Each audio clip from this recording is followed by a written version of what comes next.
আসসালামু আলাইকুম আমার আপুরা ভাইরা দাদারা দিদিরা। আজকে আমি মাছ বোনা করব। এই যে এটি কি মাছ জানি না, আই মাছ নাকি রিডা মাছ, এটি বোনা করব। তার জন্য কড়াইতে তেল দিয়ে দিলাম।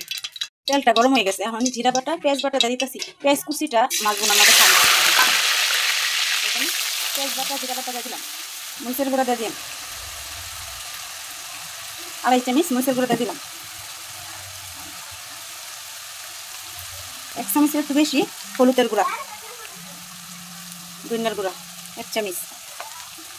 পরিমাণ মতো একটু পানি দিয়ে দিয়া মশলাটা বোনবার লেগে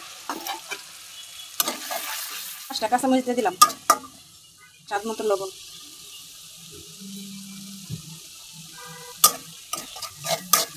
মশলাটা ভালোভাবে একটা বোনা করব। মশলাটা আমার বোনা হয়ে গেছে, এখন মাছটি দিয়ে দিলাম। এই যে মাছ, এটি আই মাছ না জিরা মাছ আমি বলতে পারতেছি না।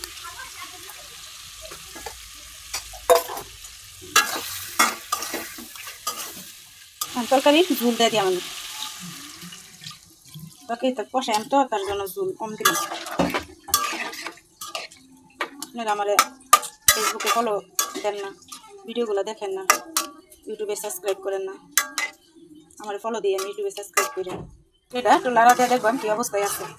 আর বেশি না, 5 মিনিট হইলে এই পর্যায়ে 2টা লেবু পাতা দিয়ে দিলাম, তাহলে একটু গ্রান্ডা আইব। ছোটো ছোটো মাছ এলাকায় বুঝবার পাইছি না, আই মাছ নাকি রিটা মাছ। আপনারা আবার করেন না, মাছ চেনে না আবার রান্ধে। ছোটো ছোটো মাছ এলে বুঝতে পারি। লেবু পাতা দিয়া বেশি না 2 মিনিট রান্না করবাম, তাহলে আমার রান্নাটা হয়ে যাবে। তরকারিটা আমার হয়ে গেছে। এখন একটা বাটির মধ্যে আর দেয়নি, আমি বেশি ঝুল ঝুলও রাখছি না বা ঝুল শুকাইছিও না, মাখা মাখা রাখছি। আমার তরকারিটা ভিডিওটা দেখার জন্য অসংখ্য ধন্যবাদ। আল্লাহ হাফিজ।